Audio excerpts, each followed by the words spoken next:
Howdy Strangers. Welcome to another edition of Talking to Strangers. I am the Alchemystic, your host, but you can call me B. Today I've got another very special guest, somebody I just met the other night. She is a burlesque dancer and fire breather and just all around awesome person extraordinaire. Kat, welcome to the Hello. podcast. I like that I'm legit a stranger. Yeah, we're strangers. That's what's so great about this podcast. It's literally like I can meet people. Like I met you the other night. You're dating my friend Jem, and we met for the first time at karaoke night. And you're so interesting. You got so many different facets of entertainment and things that you're involved in. And you're like, I was like, man, she's perfect for the podcast. I gotta ask her.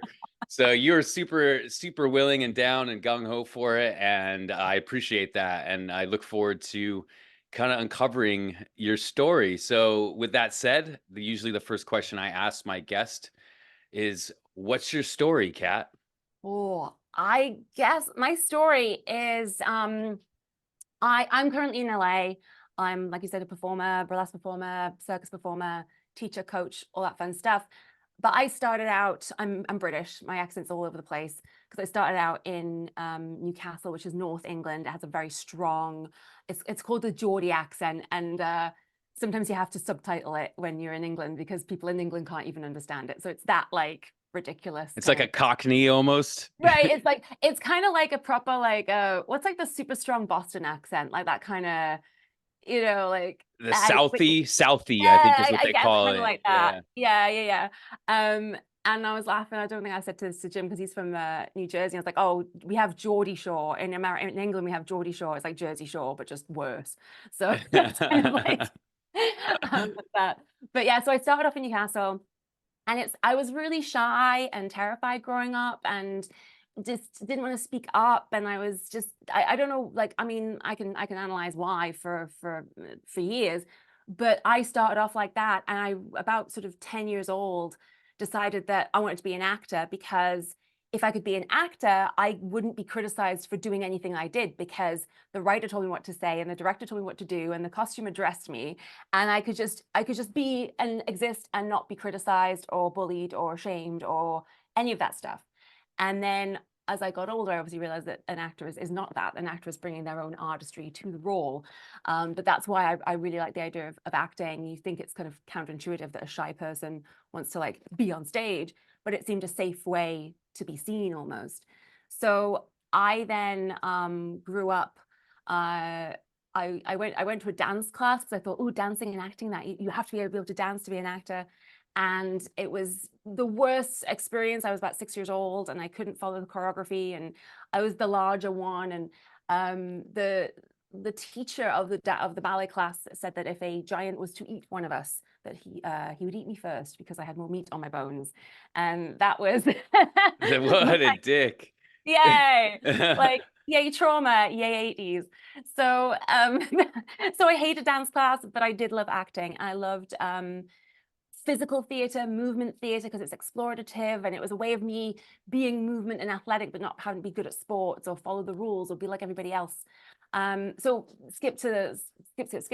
I went into theater and theater creation and all that fun stuff. And I found burlesque when I was 22, 23, and it terrified me. Like the idea of it was just like, oh my gosh, like I have to sing and dance, which are two things I can't do. And I have to take my clothes off, which I don't want to do because I hate what my body looks like. But I want to be like these confident people who are just on stage of being 100% themselves and not giving a fuck. So I ended up seeing my friend in the show, getting very drunk, saying, I want to audition for your show. And I ended up joining this troupe because it was based on what I'd learned as an actor in terms of character, storytelling, theater creation. And so as part of that troupe, I then learned everything else that went along with burlesque. And it was just the most freeing, self-explorative, encouraging environment where people are just encouraging you to be exactly who you are. Because it's not all of a group, all showgirling, all looking the same. It's you doing your solo act, where in terms of artistry, and you're an artist as well, it's not just I'm going to paint this and then someone can look at it and I can be out of the room while they look at it, or I'll write a song but someone else can sing it, or I'll sing but I'm singing someone else's song. When you do your burlesque act, you're going, I'm picking this song and I'm picking this clothing and I'm picking this story and I'm picking this character, and then I have to go on stage and perform the entire thing that I have created, and also then be like visually vulnerable on stage. So it's one of the most soul-bearing versions of an art form that I've ever experienced. And that's just, for me, now that I teach it, the reason I teach it is because I had that journey of, I was shy and scared and wanting to just blend in and not be seen, and people just tell me who to be so I can just fit in and not care. And now burlesque made me go, no, I'm 100% me and I'm happy to be me. And if you don't like me, that's great. I filter you out of my life. And now I teach people to be that confident and that empowered and that authentic. And I say, when I do my motivational speaking, I say, you know, I'm empowering people to be confident, authentic, and unapologetic as they walk through the world. So that's I guess my story in a nutshell. And alongside all that, not just the burlesque, but then figuring out how to eat fire, how to walk on broken glass, how to do aerial, how to really use your body and explore what your body can physically do and who you really are. And I just love that element of it. And that's what I just find joy in doing on a day-to-day basis. Yeah, it's very interesting. Like the burlesque stuff, believe it or not, lines up a lot with pro wrestling as far as like the vulnerability aspect, right? You're in pro wrestling, you're in your speedos, you got to come up with a character, you kind of got to be your own business. You have to be vulnerable and get out and perform in front of people. Like there's no second take. It's just like, all right, this is my character. I'm in speedos, and this is my choreography. Like Yeah. if I fuck up, I fuck up, you know. But like the vulnerability aspect, something that really kind of speaks to me, because you and I are very similar in that I was a shy kid, right? Like and the concept of being in front of people kind of terrified me. And they say that everything you want in life is on the other side of what you fear. So in a lot of ways, I had to tackle my fears to become what I love to do, what I love to do. And it's like that something that calls to your soul is going to force you to face your deepest fears, because what you're supposed to do is on the other side of that. And I think that life kind of challenges us with our fears and forces us to overcome them in order to become, you know, obviously what you've become today is this awesome performer. Like, you know, just looking at your pictures, it's like really inspiring. And you know, it's really cool to meet people that get it, right? Like they get this creator journey that you kind of got to throw yourself out to the world and just be like, and bury yourself like, this is me. Yeah. And so I really resonate with all of that. And so it's really cool to, you know, connect with you and just kind of get like an in-depth view of like what the process was for you to become this performer. So how did like what drew you to like the fire breathing stuff and like kind of like the you know, the walking on coals and kind of like Yeah. the what people would call like freak show or sideshow type of Sure. act? Yeah. So I have a solo show called Vixen DeVille Reveals, which kind of goes a little bit into this. So if it sounds like I'm rehearsing lines, it's because the story is in that show. But the sort of story goes that I did audition for this burlesque troupe, and I had this character I'd worked on in university, which is funny because I remember at university we learned about commedia dell'arte, which is like the Italian it's like Italian Shakespeare but in a comedy kind of way, and we learned about another type of theater, and a friend of mine actually did his whole thesis on wrestling because it was theater. It was like practice and rehearsing characters, and he was likening it to commedia dell'arte. And funnily enough, I use a lot of commedia dell'arte in my burlesque, and I was like, that's so funny that that has now sprouted into those two worlds. But yeah, so I had this character I developed doing some work at university, and went to this burlesque troupe. And I had one act that I had developed at university where I told a story, and I sort of pointed at the audience and said, "The wind it howled," and they go, "Woo," and I go, "And then in walked a policeman, hello," and I'd sort of do all the sound effects. And I didn't really take any clothes off. It was very vaudeville and music hall, and I think I took like a glove off. And I did all the group numbers, but they were like, "You need to do another number," and I'm like, I don't have any other acts. Like I don't dance. I don't, how do I choreo? I don't, and I'm just gonna, I was trying to be like everyone else. I was trying to like learn to sing and learn to dance. And I say to my students, like, don't be a mediocre version of everyone else. Be the most fabulous version of yourself, because the show, life, the class that we're in is a fruit salad. And every performer is a different type of fruit, bringing their own little yumminess to that thing. And when I was in the troupe trying to dance and sing and do everything everyone else was being, I was just becoming a really shit version of the fruit that I was, rather than being a better, because I can't be a better one of the other one, right? So I was sort of panicking, like, I have to create a new act. I don't know what to do. And I was very driven by costume and music, and but I just, oh, I didn't know what to do. So then the magician in the show was like, you could learn to eat fire. Like, your character is very dark and mysterious and goth and like I don't know, just all these kind of words. And he was like, you could learn to eat fire. I was like, oh my gosh. And I saw it on YouTube and I was like, this is amazing. And he taught me to eat fire like in an afternoon. And I've been trying to sing for 2 years and still was like, singing terrifies me, which is when I was like karaoke. And I was like, why are you here? I was like, because it terrifies me. And I'm making myself do stuff that terrifies me. So yeah.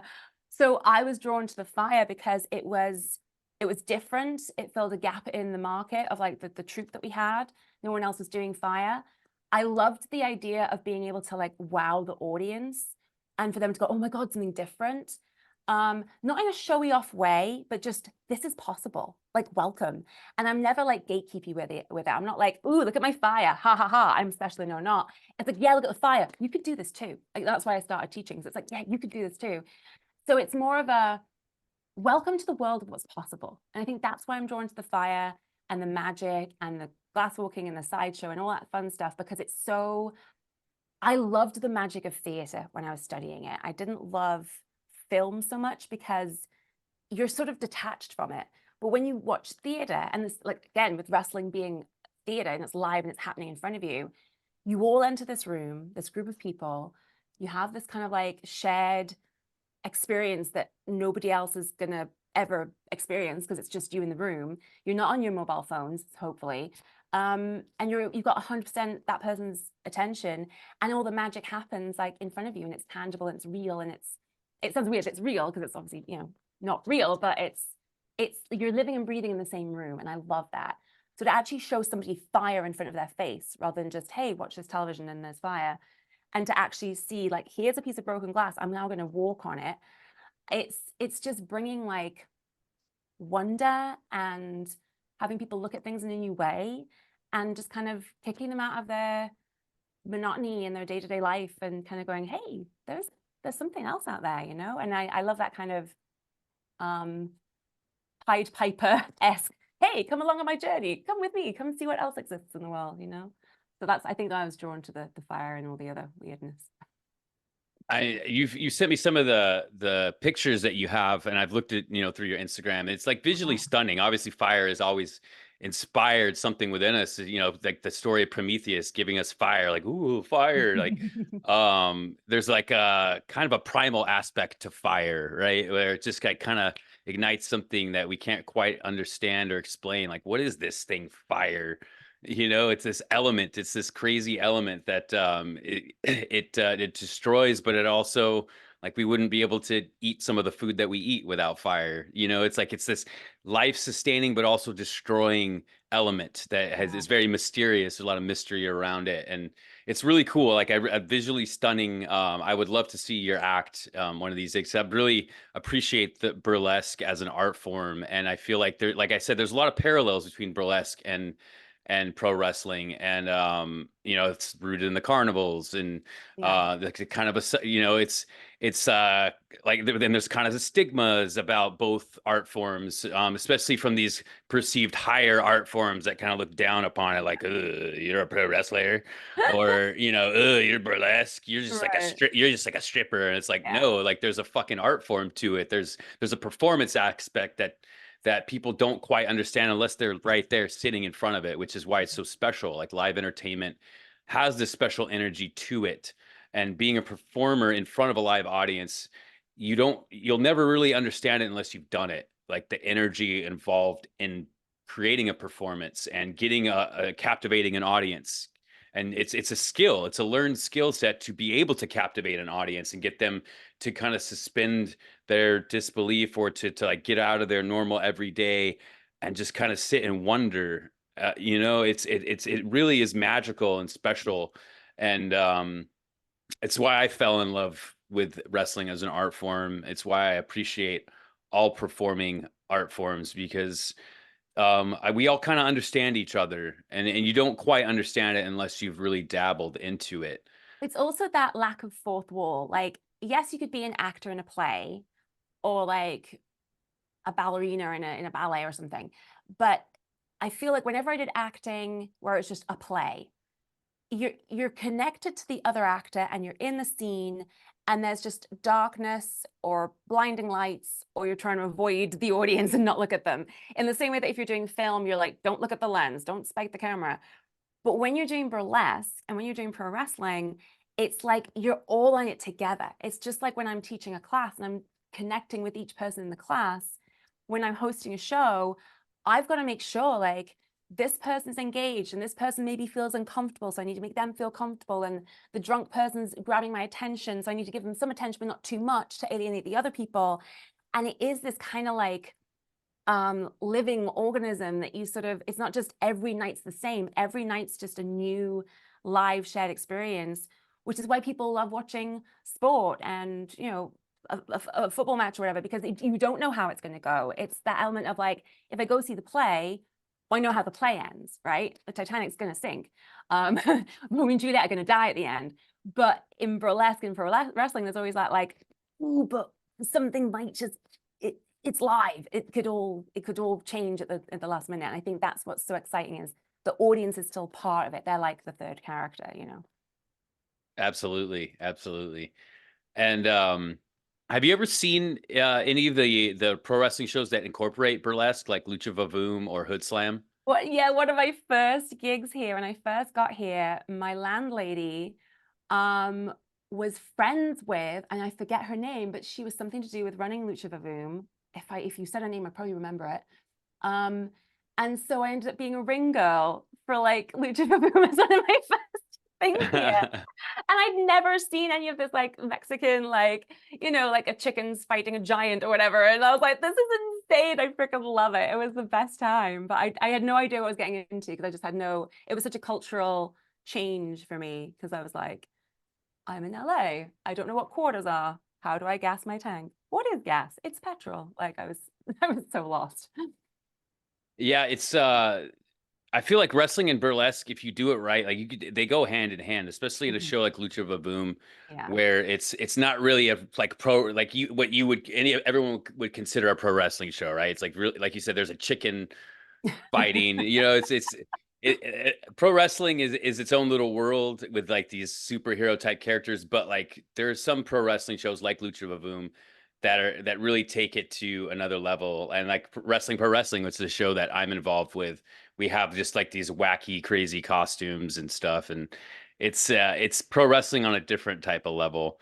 It's uh, it's it's but Lucha Vavoom, I experienced it firsthand a couple months ago when my friend was in the show, and it was just like, yes, this is what wrestling can be, because if you team it, like in LA, we're up against a lot of markets, right? As far as entertainment goes, we have a lot of competition for all different types of entertainment. It's the entertainment capital of the world. So I feel like to compete with that stuff, wrestling needs to team up with other things. Like you can't just be, oh, it's pro wrestling. Mm. And I think with burlesque, having like a breakup, you have a burlesque performer, you have a wrestling match, maybe you have a live band, and Mm. kind of do a variety show. I feel like the variety shows have really caught more of the masses attention in LA than like say a regular pro wrestling show. So Yeah. I feel like Lucha with the Vavoom's cool. standard, I feel like with the standard like classic burlesque shows, it can get a bit kind of samey. Like there's a feather fan dance, and then a slow burn dance, and then a faster paced dance, but with a class, like it's the same costume, and it kind of blends in. And you're like, it's just, it was the girl wearing red and then the girl wearing green. And then the burlesque acts, burlesque shows I love is where you get, okay, amazing feather fan dance, fabulous. And then the really slow burn dance, great. Then you get like a comedy act where someone's dressed as a pizza slice. And then you get like an aerialist and a fire performer, and then a circus performer. And then you get like like a gender bending act, and it is a whole bunch of different things, because I mean that's what burlesque is to satirize and parody. So it's not just burlesque, it's stripping. And what I think is fascinating is when I create burlesque act, I'm always kind of like, the through line is that there's a strip, and whether that's a strip of revealing flesh or a strip of revealing a storyline or revealing an emotion or revealing there's a transformation or a strip. And so I'm always kind of like, so what's the reason for it? Oh, I'm going to strip from a mermaid into a human, or I'm going to I'm going to start off with dead leaves, and the leaves are going to fall, revealing me in my green underwear or whatever it is. And I feel the same way with wrestling. It's like, what's the reason for the fight? What's the fun filter I can throw? We have to fight at some point. So what's fighting? Is it a chicken and an egg and who wins? Is it like, I don't know, like Batman versus Spider-Man? Like I like the idea of being creative around what is the reason for the fight, and what's the grudge? What's the backstory? And that kind of really excites me in terms of like taking it to a different level, to a different world. And I would be interested to watch it, not just, oh, because I like wrestling, but because I'm like, what's the story, and what's the cool twist, and what's the clever little like, oh, I see, that's what the story is. That's what I think is fascinating. It's kind of like the lost part of the art form is the storytelling aspect. I feel like in LA specifically, it's kind of evolved into this fireworks show of let's see how many cool moves we can string together. And it's not Yeah, so much the interaction of the characters, whereas like traditional pro wrestling is like we have two characters, why are they fighting, right? Or like what would happen if this wild character fought this wild character? And then it's right. just the story of their interaction, you know? Yeah, yeah, And like, and it kind of shows like with the burlesque too, you're talking about how you're kind of telling a story with your performance, and like there's a lot of parallels in entertainment, and like there's a structure of storytelling that is part of the magic. And I yeah, think that's one of the keys to captivating an audience, is to draw them in with some kind of story. yeah. And it's kind of like what I lament, the modern version of pro wrestling is, I feel like it's kind of lost appeal on a mainstream way, because it's too much geared towards, oh, let's just have a stunt fight from a movie action fight or something, instead Right, of let's draw them in with this fucking crazy story, right? right. Like that's what drew me in as a kid, was Yeah, like when I was a kid, I was big into Bret Hart, Bret the Hitman Hart. He was the champion, and then like he had a feud with Owen Hart, who was his brother, and like so there's this brother aspect, and I have a twin brother, so it's like I related to the story because it was like brother versus brother, of course, yeah. they're competing, and I have a twin brother, so I'm constantly competing with my brother, and then I'm watching this thing that I totally relate to, was like the champion brother is fighting the little upstart brother, and it's like the story is essential, I think, in drawing in that mainstream appeal, because storytelling is a part of all these art forms. We're just And trying to relay and kind of mirror or reflect the experience of life into some kind of performance. And like a mermaid into a human, it's obviously the story of a metamorphosis, a rebirth, a changing, which is part of life. It's just a symbol. It's a symbol that you're portraying in your story of your performance, and it's like these are kind of the things that go over a lot of people's head, but I dig into this stuff. This is the yeah. stuff that I just And fucking love. exactly what you're saying about, oh, it's about the cool kick move or the what the flashy thing. And I call it like court gesturing, which is kind of like how like showy offy can I be? And I feel like a lot of people, well, people who come to my class who want to do burlesque or have not come to my class, they've seen it at a show, and they're like, I really want to do this, but I know I can't because I'm not flexible, I'm not in shape, or I can't do the splits. It's like, it's not about that. You don't need to be high kicking and drop splitting and all that cool stuff. If that's your thing, that's your thing. Like if you're the contortionist, if you're the fire reader, if that's the thing. But my fire reading isn't cool because, oh, I'm the best fire reader in the world and I can do all the tricks. My fire reading is cool because I put fire into the world of, I'm Maleficent becoming the fire breathing dragon, and there's a reason for the fire, or whatever it is. And the same thing, like that's why I wanted to have a class where it's not, here's some choreography that's just choreography and it's not filled with anything. What I'm teaching is, let's look at you being confidently in front of people. Now let's look at what character you really want to embody and are going to have fun embodying. Do you want to be evil or fun or cutesy or carefree or vengeful? What's going to be fun for you to play with? And then how do you incorporate that with working with a crowd and an audience? And once you've got that down, like put on your whatever dance skills you have or fire eating or whatever the skill is that you're doing. And so that's what I really love about like my version of burlesque is going, yeah, let's build your confidence, let's find your character, and let's figure out how to tell a story. It's not about the skill. Because if I see someone who's just very skilled, but they're just like dead-eyed and just, thinking about something else because they're very, very, very well trained, it's not impressive because, well, yeah, you've trained. Of course you're good. Like if you're a juggler and you've been practicing for 20 years and you don't drop the ball, well done. Now I want to see some kind of reason for the juggle, or add in a struggle so I feel like maybe you are going to drop it, and like get me engaged. Don't just be like, look, I'm so good at this. It's like, of course you are, that's your job. Like make me It's like, give care. me some flair, give me some kind of Yeah. but yeah, I really resonate with that. As an artist, the journey of an artist is to try to differentiate yourself, right? It's like, especially in LA, there's so many artists here, there's so many different, like you said earlier, you don't want to just put out a bunch of cookie cutter burlesque dancers that are just like everybody else. You want to really get into the artist that is behind that person and get them to kind of come into their own in their own way. It's something that I'm dealing with as a painter right now, is like trying to carve out my own style. Like, what am I as a painter? I'm not going to be fucking Monet. I'm not going to be Picasso or Rembrandt, because I don't have that skill set. So Yeah. what can I do with my own skill set to carve out my own kind of niche with my style? I do sacred geometry. I work with tools. So how can I differentiate myself from other sacred geometry artists, or the people using AI, because AI is a really easy tool to kind of manipulate the sacred geometry. Like if you go on Instagram or something and search sacred geometry, you're going to see a bunch of AI generated images, which are cool. They're cool to look at. I like looking at them, but like the difference between that and my art is like I put some story into it. Like Yeah. I try to put a story behind the symbolism. I try to put a story encoded within the artwork that isn't just, oh, here's a bunch of fucking circles. Yeah. Um, you know, um, so yeah, it's like, it's kind of the journey of the artist to really find out what do you offer that's different, Yeah. because there is so much cookie cutter, and if you're just doing what some famous artist did, I know your own version of it, then it's kind of watered down, and it's like it's already been done. So you gotta Yeah. walk this fine line of like, I love doing this art, but I also, like, if I want to be known as an artist, I need to walk a fine line and really find a path that is, that right for me, and Yeah. that really speaks to my soul and what my soul is trying to communicate through my art.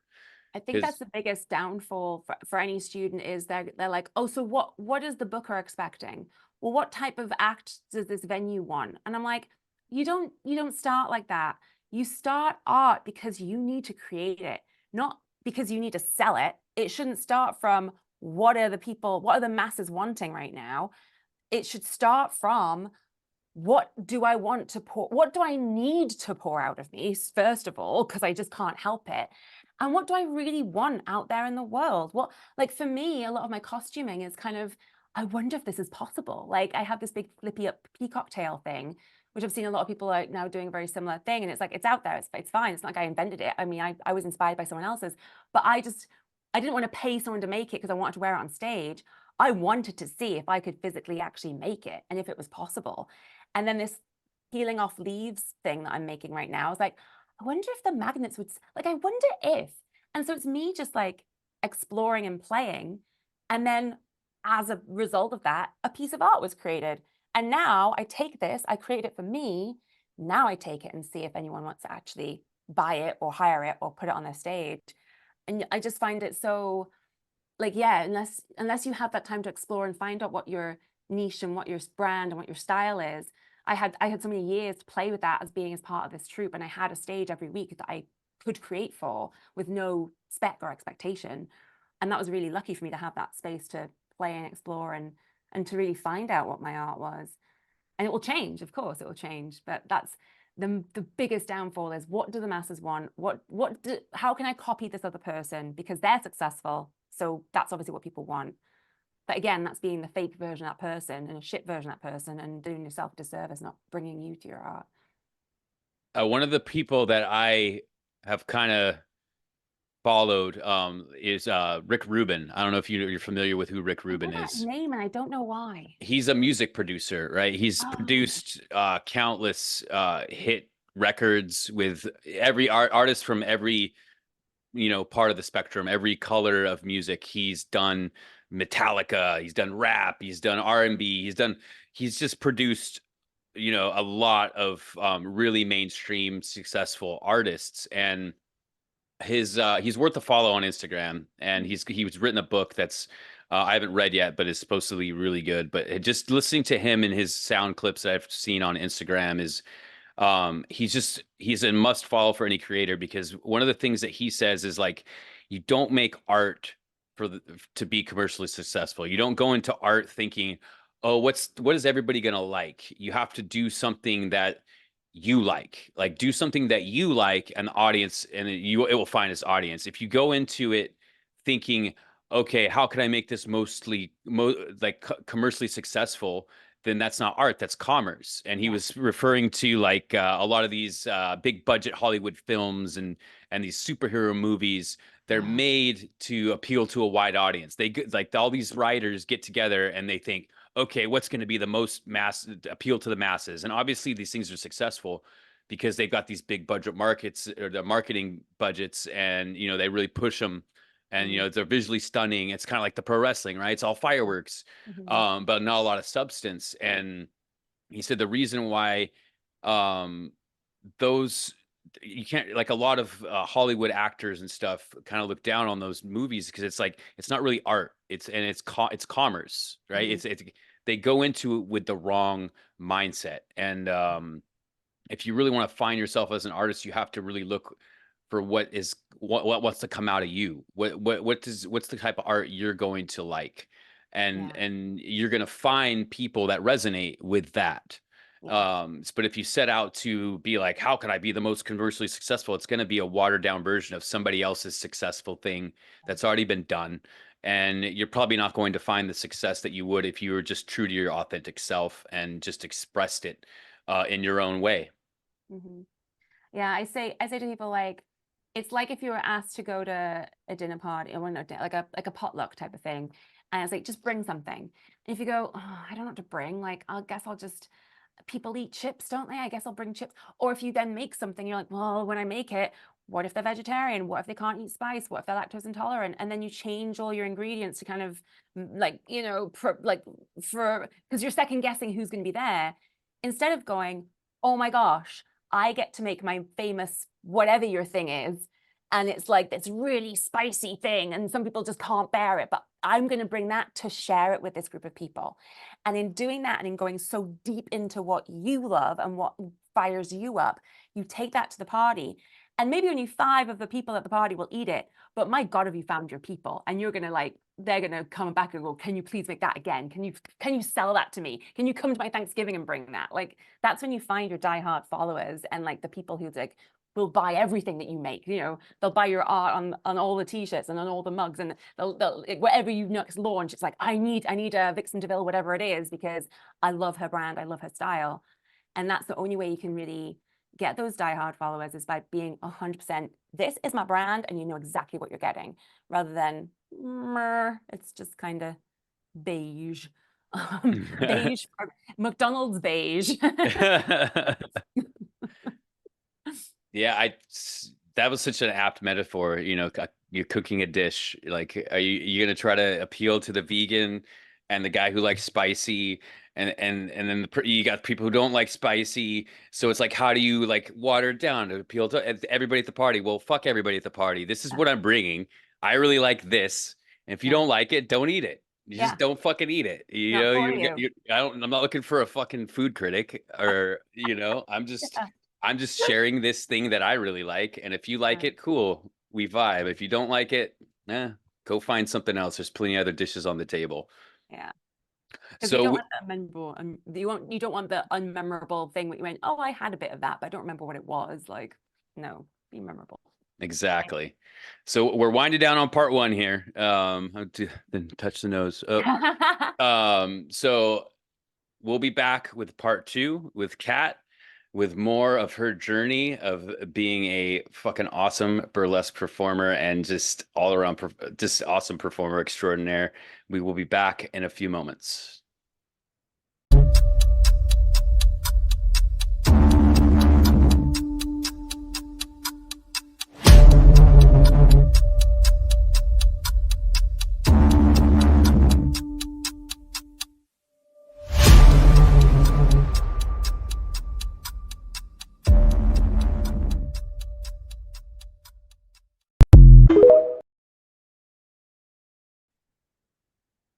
Welcome back. We are back with Kat, the fire breather. And before we get started on part 2, got my Alchemystic Tarot deck here.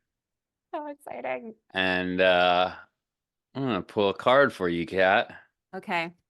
All right. So think of a question or scenario, whether it be love, whether it be work, whether it be just a general life question, and we'll see what you come up with, what comes out. Okay. All right. Here's my energy. Yeah, let me tap into that energy of yours. All right.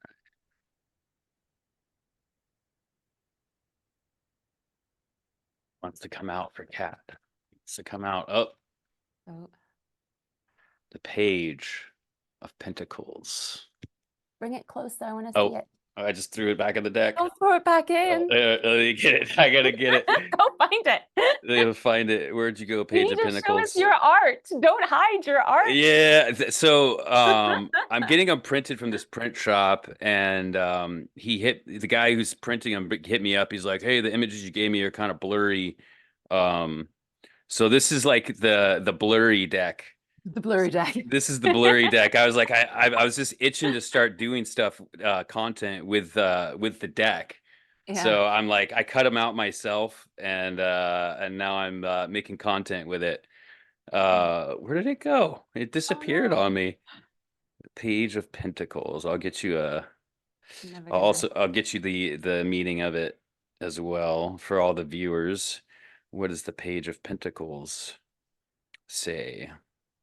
Where'd you go, Page of Pentacles? It's just disappeared. No one else can never. Yeah, it's just like it's gone. It's just lost to the ether. It was right on top. Dummy. The Page of Pentacles. Fabulous. All right. Let's see what the Page of Pentacles has. So first of all, what was the question that what was it was a general work question. I guess it's kind of like I've been reshuffling a lot of my kind of work, like business not module, my business model, and I'm kind of just like I'm on this cusp of like it was here and now it's, and I'm like leaping. I'm at the edge of the ravine and I've just taken the big leap, and I kind of want to know if I'm going to land safely on the other side of the ravine. So the meaning that I've pulled is, it says manifestation, financial opportunity, new job.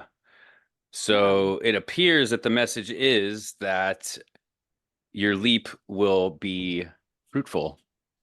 So just sit back and let the universe bring your manifestation in. I've leaped. The next one here. There you go. So let's dig into your situation. We were talking about your classes that you teach. So tell the people a little bit about your classes. What do they entail? And you kind of went into a little bit about everyone finding their own authentic burlesque dancer. But for the people who maybe say I'm somebody from a religious background and maybe I have some reservations about doing burlesque, but I'm fascinated by it. I want to do it, but maybe I've got some societal issues, some shame issues, guilt surrounding it. How would you convince me to become a part of your school? Just give me the pitch. Well, funnily enough, I was part of the speaker training because I was like, I want to be able to talk about burlesque in other arenas, not just in the performance art world. And one of the women on my course, she is an entrepreneur, business coach for Christian female entrepreneurs. And she actually brought me to, I think it was Kansas City, to do she was running a 3-day event, and she brought me in to work using burlesque to help them really rediscover their authentic self so they could be the face of their company and the face of their brand. Because hearing me talk in these classes was like, oh, it's not about I'm stripping and I'm naked. It's about you going, this is me, and I celebrate myself on stage. And that she realized, she's like, that doesn't have to be the burlesque stage. That can be a speaker stage. That can be you talking on Instagram. That can be you walking down the street. That can be you going into a job interview.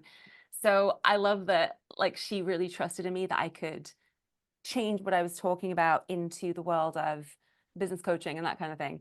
So yeah, I'm not teaching people how to strip on stage. I am teaching people how to really rediscover either who they've never become, who they've lost, or who they weren't allowed to become. So I work with a lot of people maybe in a transitional period. So they've just left a job, they've just left a relationship, their kids have gone off to college, and now they're like, I used to be this way, and I haven't been for 10 years. I used to dance a lot, and now I don't. Or you know what? My whole life, I've been looking after my parents, and now they've gone. It's time for me to do me. And that's kind of who will come to me. And that's usually why they want to do burlesque. Or they're like, I've never been confident, and I see the confidence in these burlesque performers, and or I just want fun in my life. Like I spend my entire life stressed out, I'm hitting deadlines, looking after kids. I need some fun for me. So I always ask people, what, like, as you're creating your burlesque act, what is it that you want to feel on stage, or how do you want the audience to see you? So either there's a feeling that you're not getting in your life. People see me as the boss of the company and they think I'm this hard ass bitch. I want to be seen as the carefree, fun person. And I want to make a fun act where I get to live for 3 to 5 minutes as that fun, carefree person. Or I always used to dress as a tomboy. It was never safe for me to like show off my body. I got teased as a kid, or like I got attention from guys I didn't want. So I've always worn baggy sweaters. And so I now want to be in a safe space where I can go on stage and be powerfully, overtly sexual, and not it be like me, inviting negative attention. So I would say, how do you want someone to see you? How do you want to feel? And so that creating the act, the first time that people create the act is absolutely for them to have that journey and to give themselves time to be, have that safe playground to say, oh, I'm going to explore this costume and moving to this music and telling the story. So I started off by doing just an intro class where people can come and explore building confidence, inviting people to see them and rapport with an audience. And to me, that's life skills. That's just going into job interviews and first dates and be able to connect with another human. So people come to me for that. And I will also take that to places like, I know a dating coach who I do work with them for that. And I take it to this entrepreneur place for people to be like the face of their brand. So taking from just the intro class, I have an act development course, which is for you to create an act and then perform it on stage. And again, whether you're doing that as like a therapy or just to see if it's for you, that's a contained course. And then I realized people just were like, oh, now I want to do this, like either as my full-time hobby or as like a career. And so last year I created a full year-long program that is really going through everything about how to build up your portfolio of acts that makes you sellable, to build up all your marketing materials, to really become like a really good performer and creator of art. Because I realized people would take my class, do one act and be like, cool, I'm good, I'm done. I'm like, oh, I haven't finished with you yet. Like, I've been training in this for 20 years. I studied this for 3 years as a degree. And I've been observing burlesque for 15 years. Like, you haven't been, and it's been so fulfilling and just amazing to watch people go through this training for a year. The transformation that they have is just like tangible, and not just them as a performer, but just them in their lives, and then having the confidence to make different life decisions and to go for what they want, or to declutter their life of the things they don't want. And so that's what I'm really finding fun in now, is the people who want to commit to this kind of work for like a full year and to really like approach it like it's a degree kind of thing. So I have the Vixen DeVille Burlesque Academy. That training is called Pro Level, and it looks at all the different areas, just the skill that you're doing on stage. It looks at 3 elements, which is the skill that you're doing on stage, It looks at actually being able to create theater, like your story arc, your use of props, your improv skills. And then it looks at your confidence. And I do a lot of self-development, self-exploration work to really get people to just be confident on stage, so that their skill or their concept might not be amazing, but you on stage are you just a pizzazz to watch. So it's so great to be able to spend time with people for that length of time and really get right into like nitty gritty and polish them up. So that's what that's all about. Yeah. That's been one of my favorite parts of my pro wrestling journey is, you know, I stopped wrestling regularly about 8 years ago when I got really seriously injured. And I've been training people with Brian Kendrick as his assistant coach ever since. And I've kind of learned a lot more about myself as a wrestler by training and teaching other people. Like teaching is so rewarding to be able to take somebody that's never done something and to be able to teach them and impart the stuff that you learned onto them. It's just there's just something next level rewarding about being a teacher and really being able to like introduce somebody to something that you love so much that you dedicated your life to it. You know, there's something very special about that. And so you and I are on the same, like I said, we're on the same wavelength in a lot of ways. Like as teachers, like it's like there's nothing like it to be able to say it's like having kids. Like I don't have any kids myself, but like if Yeah. like I equate it to like my wrestling trainees are almost like my kids and my Oh, brothers and sisters at the same time. It's really cool experience to connect to people on that level. So how can people get in touch with you if they're interested in your school? I'm going to put any kind of relevant links down in the description, guys, but I just want you to kind of give them what's the best way to get in touch with you to become a part of the school. absolutely. Yeah. So the website is vixendeville.com. You can email me vixen@vixendeville.com. I'm also on Instagram. You can check out Instagram. And you can either come and take an intro class. I teach online as well. I have students like all over the world who come together, and they interact, and they're like hiring people. You can go on tour and go to like Portugal, and there's someone there who's a Vixen DeVille student and that kind of stuff. That's super fun. And then if burlesque is like, I want to train with Vixen, but burlesque is just not the thing, I do teach fire and aerial. So fire classes I run once a month here in LA.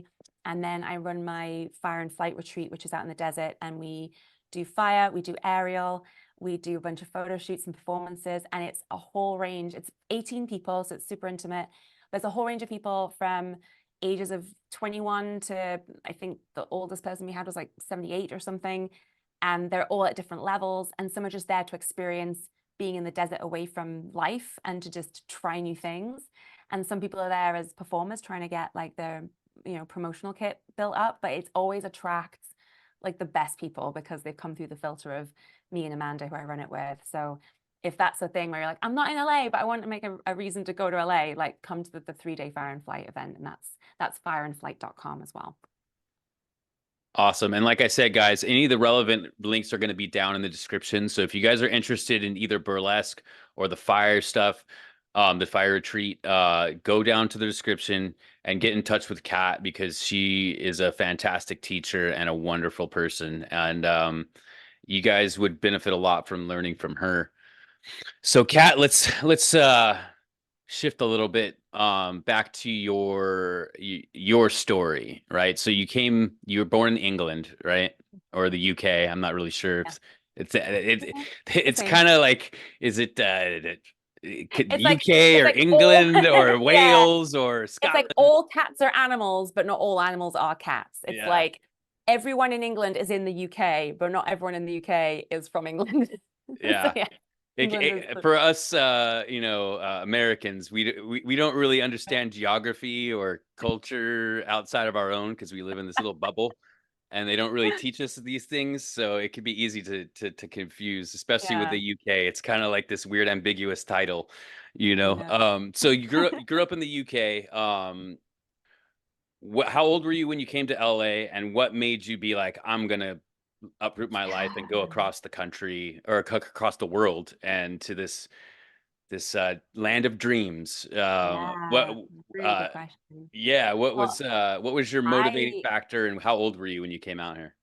so I was what I consider to be quite late in the game. I was 28 or 29 when I moved here. I think I was 29. No, I think I turned 29. I moved here, I think, in March or end of February, and I turned 29 like the first week I was here. And I was like, oh God, I'm here and I'm almost 30. Like, what was I thinking? But I also think I think it was just the right time. I think if I got to LA any earlier, I would have been ripped apart by LA, and it just would have not been conducive. I think I had to be the person I was at 29 in order to succeed in LA. And I remember someone saying to me, either in a course I was taking or something, like, don't move to LA thinking what LA can do for you. Come to LA thinking this is what I'm bringing to LA. And I think only when I was 29 did I really know what that was. So I had grown up in Newcastle, wanted to be an actor, and thought Newcastle is just nothing. There's nothing happens here, blah, blah, blah, blah, which is dumb because in fact my big start in acting was in Newcastle. So I was young and dumb and didn't know what I was doing. But I moved to London when I was 18, trained in London, was there for 12 years. And it was fine. I was in this world of comfort, right? And I was dating someone I really liked, and I was performing with the burlesque troupe, and I was doing some acting, and and I had my own place, and it was like, life's okay, like it's good. But that's what comfort does to you. It makes you just dull down, going, I'm okay now, and I'm going to be sediment for the next 40 years. So I then went on tour to Germany, and just pulling myself out of the environment, I was able to look back at what my life was from like an observer, an observer, objectively, I guess is the word. Yeah. And I was like, oh no, I'm not happy. I might be okay, but I'm not happy. And on this tour, I was with these, I think, 6 amazing people. And we spent hours in a van touring around Germany, laughing and making jokes and all this other fun stuff. And I realized that around these people, I wasn't biting my tongue. I wasn't pretending. I wasn't filtering myself. I wasn't trying to be a different person to impress anybody. They were just accepting me for being me. And I suddenly realized that a lot of people I knew back in England were very toxic. I realized that my boyfriend was super negative, and that like, this existence is so much better, and I want more of this. So I came back to Germany very like shell-shocked. Like I really just didn't know who I was. And I was like, oh, I am so not happy. And if this is my life in the next 5 years, that just doesn't cut it. Like I need to just do something to like, just, I don't want to be like subject to this. So I started just kind of signing up for stuff, and I signed up for a stage combat course and a musical theater course and a something else course. And I'd been always fascinated by America in general. And a few times during my life, I almost came out, not came out lesbian, but came out to America. I almost came out to do like a high school switch, like a what's it called? Student exchange. And I kept turning it down. I almost did it at 16, and I almost did it when I was at university, and I almost did it with a friend when I graduated. And I kept going, it's not the right time, it's not the right time. So I was on all these mailing lists of like, come to America and check it out, or be in this American university for a month, or come out and meet casting directors for 2 weeks. And I thought, fuck it, I'm going to do it, because it's just, I need to like shake things up. I need to know what this is. So I signed up this 2-week course where you met casting directors and agents and photographers, and just got a vibe of LA. And I got a mixture of, oh, are you so excited? And I was like, well, I don't know what I'm going to. Like if you go back to something, like, oh, I went to this amazing hotel and now I'm going back, I know what to expect. Like I didn't know what to expect, so I couldn't get excited. And I got a bunch of people going, well, you're not going to get discovered, And I was like, I'm not going to get discovered. I'm going to get my bearings and to figure out what it is, So I went out for these 2 weeks, I think 2010. And I was like, wow, my life is in color out here. Like in London, I'd sort of found a lot of naysayers. I was running a theater company, and a lot of people were like, oh, that's not possible. That's too expensive. That's too much work, blah, blah, blah. And when I was out here, I would tell people my ideas for things. I'd be like, oh, that's super cool. I know a guy who could do a thing, or I know a venue you could do that at. And I was like, oh my gosh, people are just encouraging and excited to hear your ideas, and things are possible here. And it also felt a bit more like, over in London, it was like, oh, you're an actor. Oh, like you mean like community theater. Whereas here it's like, oh, you're an actor. Oh, that's a real thing. That's like a real job. It was sort of regarded more seriously over here. So I was in a class, And the casting director was like, oh, you're really good. I really like your work. When are you moving here? And I just went, September. Like, I just didn't, like, the universe or source or my inner self just spoke through me because I was so aligned with where I was. And it just went, yeah, September. And I was like, oh, I guess. So I found like, I guess that's what I'm doing. So I found a lawyer and I was like, is this possible? And she was like, I mean, yeah, blah, blah, blah, blah, blah. Here's all the things. And so for a year, I went home and I was like, because again, it's taking that leap, right? The ravine and jumping. And if you miss it, you're dead. You could stay in the comfort or you can take the risk and get even better, but it's still, you don't want to leave the comfort, right? So I had this, you know, relationship and this job and I had my house and I just was like, I need to just risk it. Otherwise this will be it forever. So yeah, I sort of packed up my life and saved a bunch of money and did a lot of research. And I came out to LA twice more just to sort of figure out like where I want to live and where I want to train, and sort of joined some community theater places and made a little, you know, pot of friends. And then I finally moved out the next January or February. It took me about a year to figure it out and to save everything. And the whole thing was terrifying. And you have to like write all these letters of recommendation and prove that you're an alien of extraordinary ability and that America needs you. And what's crazy, talking about being authentic and celebrating who you are and finding your art and your niche, when I was an actor in London, I did get embarrassed by burlesque and I didn't want people to mention it because I'm not a real actor and all that stupid stuff that you know, women have had ingrained in them. Or maybe they don't anymore because that was the late 2000s. But I wouldn't talk about it and I wouldn't say I did fire eating and I wouldn't say I did burlesque. And then I started going to networking events and being like, oh, I do this fire eating thing. And they'd be like, oh my God, hey, I've got a thing where I want to do could you do this? And I was remembered because I was doing fire, or they saw in the brand of a girl who eats fire is a feisty badass. And I'm going to cast you for this character because I know that you do fire and that's your vibe. So then I came out here, or I spoke to the lawyer and she said, oh, this Vixen DeVille thing, like, what is that? And I explained it. She was like, we need to show that you play a role that is popular and is going to make money, but only you can play it. So like, if I was Brad Pitt in the whatever thing and it made billions of dollars and they go, well, Brad Pitt can only play it, then he can come over here. But it was like, I wasn't in a really massive high caliber thingy where they pay me millions of dollars. But she's like, no one else can play the role of Vixen DeVille because you need to be British. You need to be able to eat fire. You need to be able to walk on broken glass. You need to be able to improvise. You need to be funny. You need every skill and every quality that was just me that I had funneled into making this character that was the way I wanted to be, which was my authentic self. I built that up to be this product that now I could sell Vixen DeVille as the product to America, and only I can play her. And that to me was the most poetic thing of the whole thing. Like, as soon as I admitted I do burlesque, I do Vixen DeVille, that's what got me my visa to come out here. And I'm just like, that is just such a lesson of like, just be who you are, lean into who you are, lean into your weirdness, lean into your quirks, because that's what's going to get you your hard fans and your friends and your people that you need in life. And I've met so many. I know who my people are because I like when I talked to you in the bar and you're like, I need you on my podcast. I've done that with so many people. Like, I met this person at this audition and we were talking about burlesque and stuff, and I was like, I need you in my life. And that's the girl who I moved in with. And that's why I have this apartment here where I now am able to do all my burlesque stuff because it's got like all these different rooms and all the rest of it. But like, I instantly know when someone's my person because I'm so aware of who I am and what I value in the world. And I think that's such a valuable skill to be able to filter through the noise and be like, you, this is what I need, you know?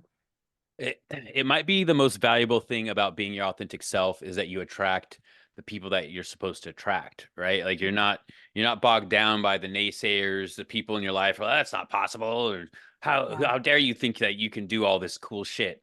Like, who do you think you are? Those people just kind of they don't vibe with you. So you know, the energy of the universe is just like, get them the fuck out of here. You know, like, being your authentic self really does bring in people. And that's, you know, I don't know if you ever read the book The Celestine Prophecy.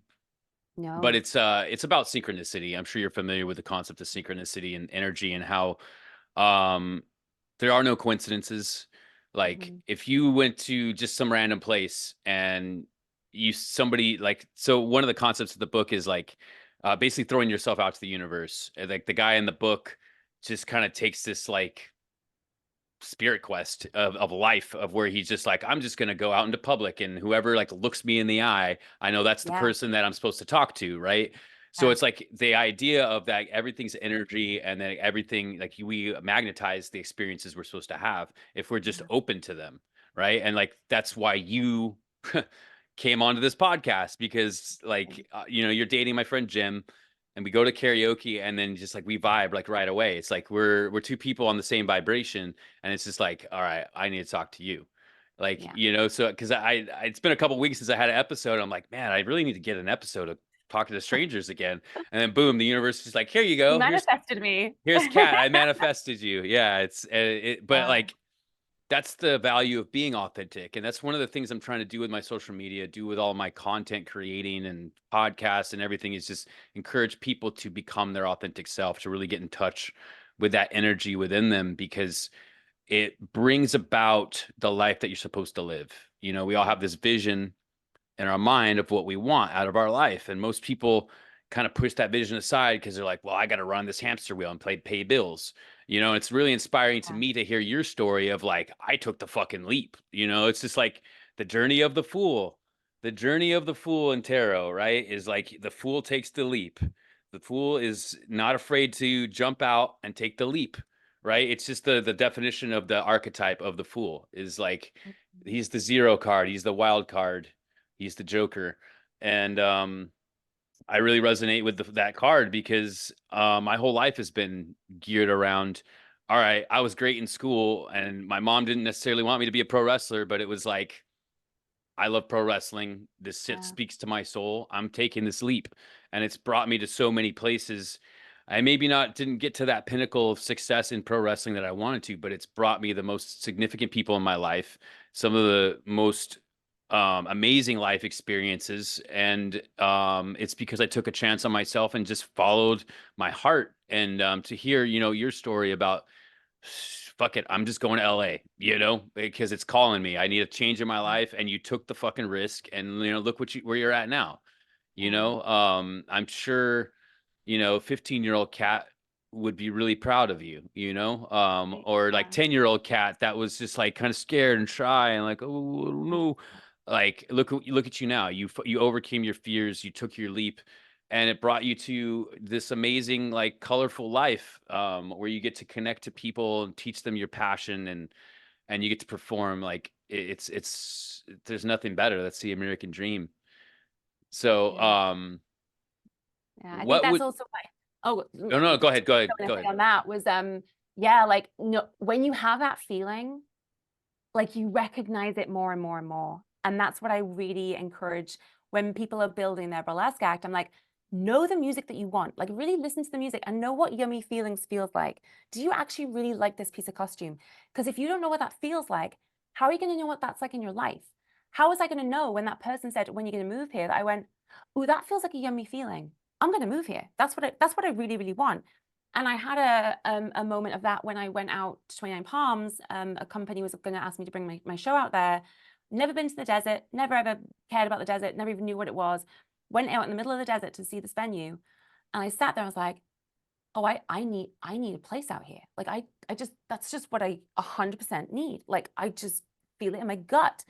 And so like in pandemic times, I had just done a fire breathing for a Wendy's commercial. So I call it my Wendy's commercial money. And we bought this place out in the desert. And that's why I can do fire and flight. So it was following that yummy feeling. And then Amanda, who teaches Ariel, she has a very quirky, fun way of teaching. I was like, you're my people. And I just went to her, I was like, I have this idea, fire and flight, Ariel, fire in the desert. I don't know what it looks like. Do you want to do it? And she was like, absolutely, I do. And that's why fire and flight exists, because we weren't just like, oh, it'll be difficult, it'll be expensive. She was like, I like you, you're amazing, let's do the thing, let's build it. And it was just magical. So knowing that yummy feeling and going, that's where I want to go, it's something I would encourage everyone to practice and put more in their lives for sure. nothing happens without risk, right? Yeah. Yeah. If you don't like, I like Steve Harvey a lot. I see there's a lot of clips of him. He does the Family Feud. I don't know if you're familiar with him. He's a Mm-hmm. comedian, Yeah. but You he's gotta take the leap, pull the cord. yes, yes. Yeah, Like the yeah. I Mm. fell in love with him because of his clips. Like he'll before the Family Feud starts, before they start filming the episodes, he'll address the audience and kind of just try to inspire them and give them an inspiring message. And one of the things he always says, like you have to leap, you have to be willing to put yourself Yeah. out there and just jump off the cliff, you know, and you're gonna fly. You know, it's really Yeah. scary to look over that edge, and be like, oh, well, but what if I fucking hit the side, you know? But another guy I really resonate with is Alan Watts, and he always one of the things he said was, you know, you're kicked off the cliff when you're born into this world, and there's no reason to cling now that you're Yep. falling. You just fall, and most people are in this state of clinging to everything. They cling to their job, they cling to their identity when they've never really like explored themselves. They cling to their their cookie cutter identity that they've been assigned by the machine. Like, here's your Mm. cookie cutter identity. You work at a pharmacy, you know, Yeah. like they That is cling who I to, am.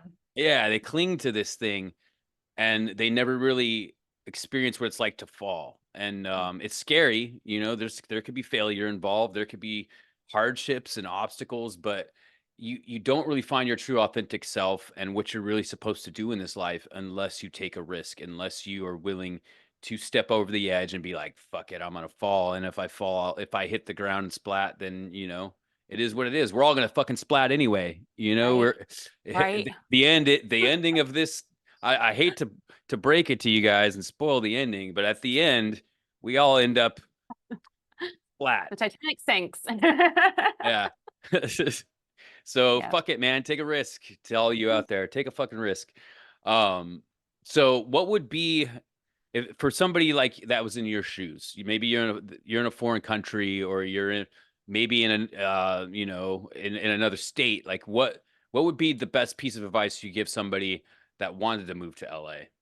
Oh, come visit first and just get a lay of the land and get like find find your people. Like if you're into burlesque, come to burlesque. If you're into golf, go golf. Like whatever interest that isn't part of you and you know is yummy feelings, do that here in LA and find your people who do that too. So you can find your community because community I think is the main thing I needed. So community.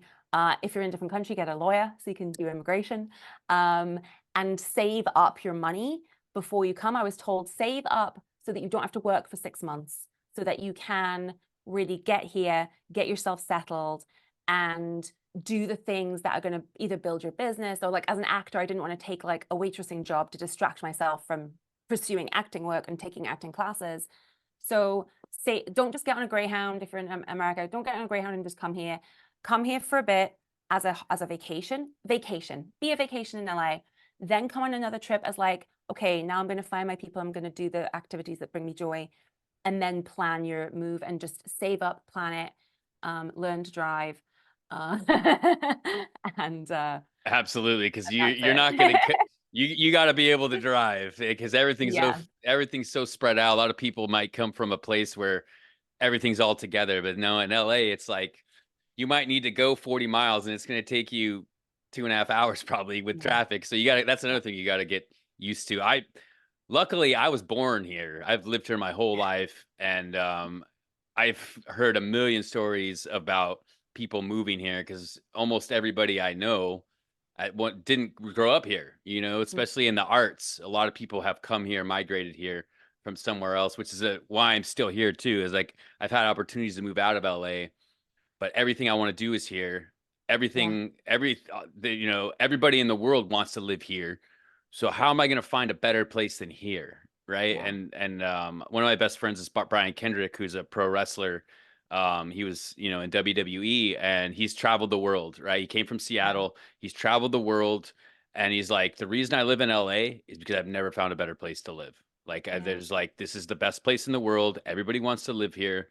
It's fucking expensive and it's hard, and there's all kinds of grindy shit you got to do to make your life work here. But like in the long run, there's opportunities here. There's open-minded Right. people. There's a It's not fucking even just melting. Opportunity, I think for me also, it's the people it attracts. It Hmm. attracts the people who want more or have something cool to bring. And so I've been able to do all my cool stuff because the people who come here have taken the risk. They've left their hometown. They've, driven however many, they've got these cool ideas and this thing going on. And so it's not just being in LA itself, but it's the people that are here that I've just loved meeting and interacting with, and it's made it what it is. Yeah. I mean, it's the land of dreams. Everybody here has a dream, and but one of the great things is like no one's gonna shit on your dreams, right? If Yeah. you, especially out in the professional, like where it's a performer, entertainment, or whatever, everyone, it's a dream life, right? It's a dream job. So everyone there has a dream. And so you can find people that resonate with that and aren't necessarily tied to this idea that, oh, well, you got to work a 9 to 5 and for 65 years, and then you're going to retire at 65 and you're be too old to do anything or take any risks at that point, and you're just going to fucking die, So like that's why I've never resonated with that lifestyle. I've always kind of been this like airy fairy, like feather in the wind, of chasing a dream. And I feel like LA is the perfect place for people like us.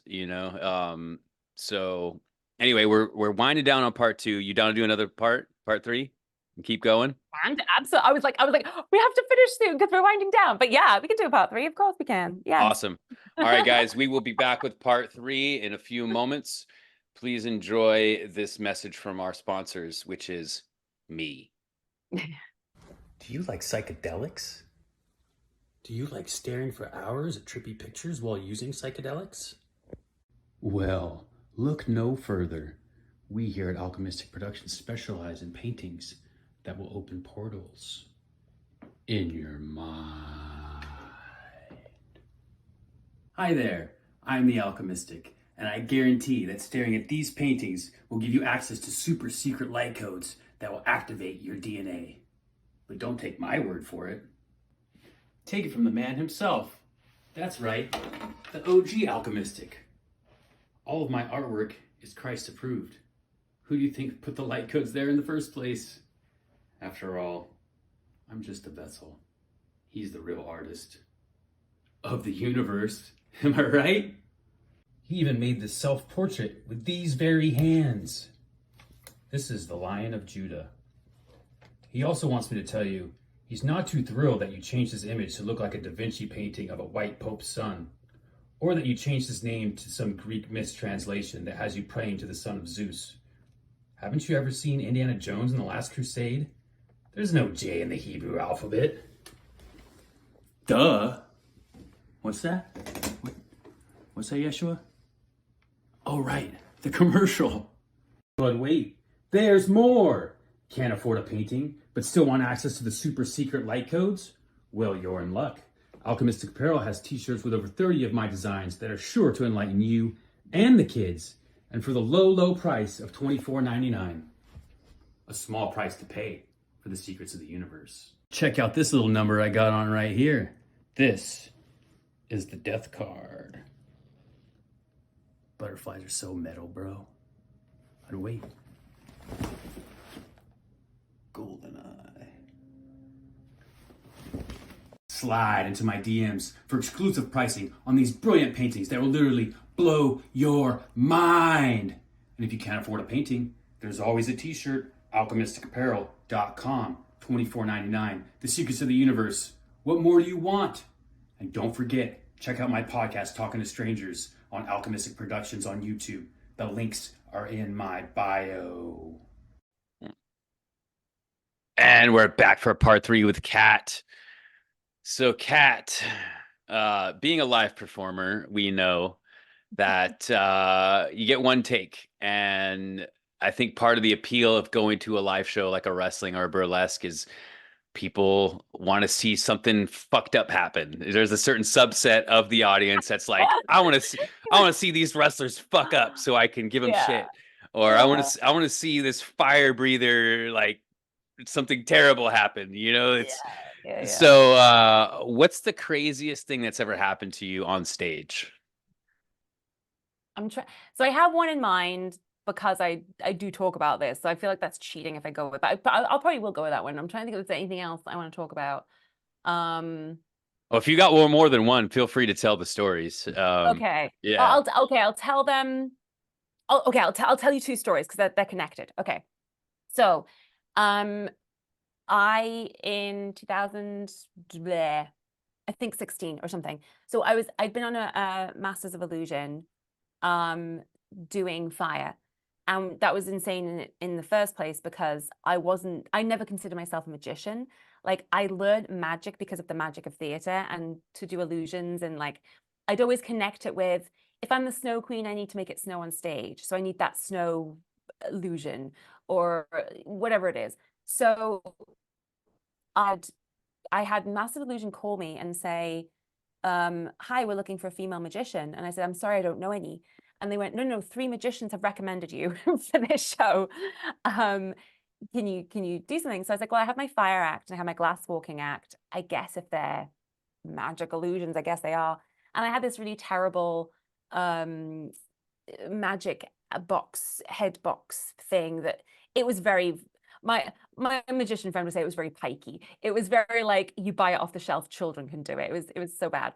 Anyway, I went on there, I ate some fire, I walked on glass. They cut a lot of what I did because, you know, I'm burlesque and it's too sexy for television or whatever. So I had fire eaten on, but they really liked me. They liked my vibe. And they said to me, you know, is there something you'd want to do more of? Because we have a whole bunch of like illusions we could teach you. We could like train you up to be like the next female magician because we need some. So I sort of said, yeah, that'd be cool. And I didn't really hear from them for about a year. And then they called me when I was in England and they were like, oh, so what have you got prepped for January? And I was like, I don't have a thing because I haven't been working on it because you guys were going to do the teaching because I can perform, I can pizzazz it, but I don't, you know, it's difficult to like learn up these tricks and have them slick.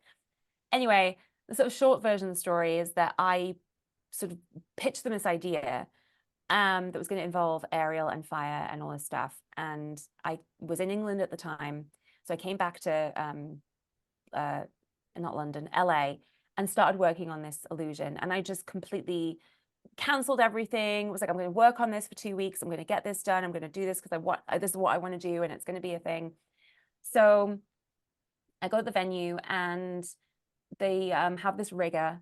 And she said, oh, we've just brought this rigger in from New York. And he starts getting really like, oh, if you need like credentials, you can call this person, this person, this person. I'm like, if a TV show's hired you, I shouldn't be wanting your credentials. Like the lady doth protest too much. What's going on?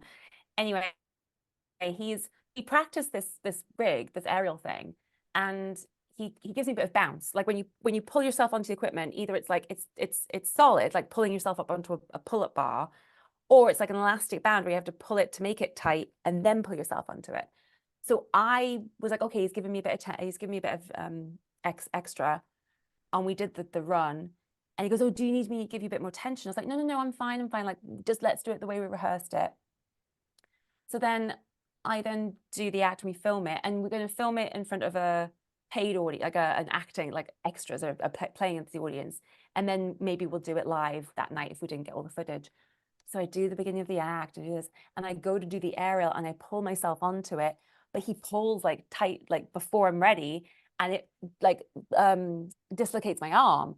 It's so but like it's so boring when you watch the footage.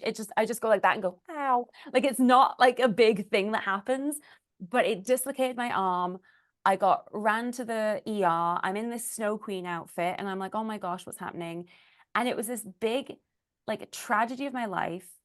And it ended up being when I started writing my solo show, I wasn't going to put this in. And I ended up putting it in the show. And it became sort of the crux of the show as being, here's me becoming Vixen DeVille. Here's me at my pinnacle. Now I injure myself. Well, shit, now what do I do? And then it's like a hero's journey. The second half of the show is me building it back up and going, I'm not going to let that stop me. Let's get back up.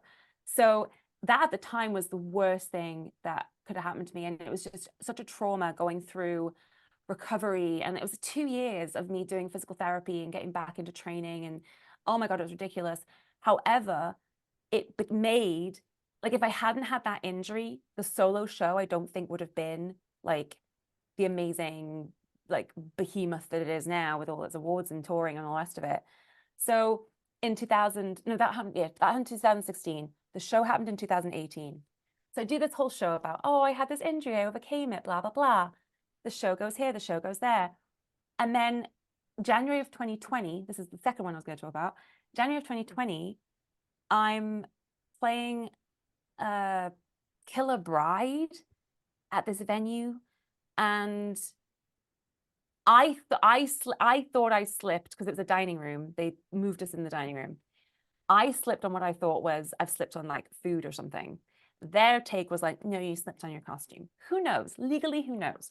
But I'm in this Killer Bride outfit and I'm covered in fake blood and I have this fake knife and I'm doing my act and I slip and I land on my arm and I lock my arm out and it goes pop and I'm like, fuck me. I just had this traumatic, like, broke my arm, ripped my labrum, had to have surgery, 2 years recovery. Now my solo show, I have to do aerial in it.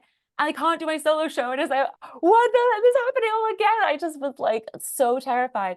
But of course, in the moment, like when I injured it on TV, it was like, oh, I got off the hoop because it's like, if I'm on the hoop and I can't hold on, I'll drop to my death because they're raising it in the air. So I just got off and walked off stage. But with this, I'm like, well, I've got to continue because of course people are getting their phones out and filming it and going to put it on Instagram.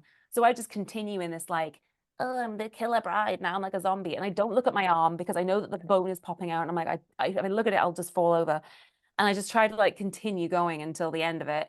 And I turn around and my arm goes back in the socket. And I get off stage and I'm like, oh, I cannot move my arm. And I was just like, you fucking dumbass. Like, how have you done the same exact injury to, like, oh my gosh.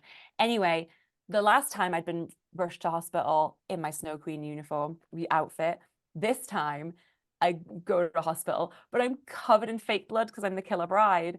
And I go into the ER and they're like, is this all you? And I'm like, oh no, oh, is this another person? I was like, no, this is fake blood, but if it'll get me seen quicker, like absolutely, yes, this is my blood, like please. And it was just so weird because like I guess it's like I don't have children either. I guess it's like having children. The first one is a whole bunch of unknown, what is happening, emotional change, like my body's going through changes, I'm going through the painful thing. Like that first injury of going through the surgery and the recovery was just such a mentally like depressing and battling with everything. But the second time it was like, I've done this once before. I can do this again. It's fine.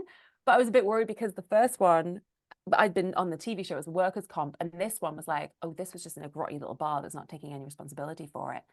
So I started getting more panicky that like, I'm not gonna be able to work, and what am I going to do?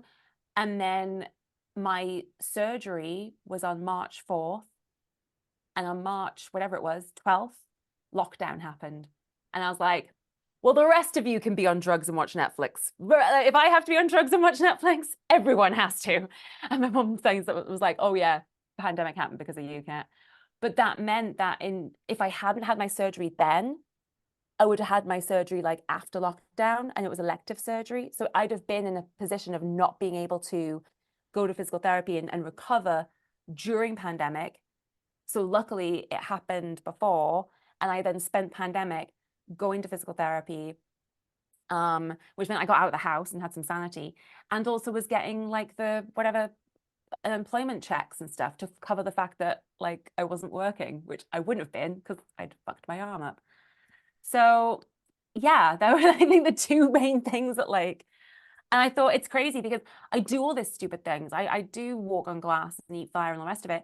And the fact that I could dislocate my arm and need surgery because I slipped on a flat surface in flat shoes, it's just ridiculous. So yeah, that thing about you could splat at any moment. I mean, I've had aerialist friends who've caught their hand in the car door and they've just injured themselves doing something really ridiculous, or burning themselves on food, or tripped up some stairs.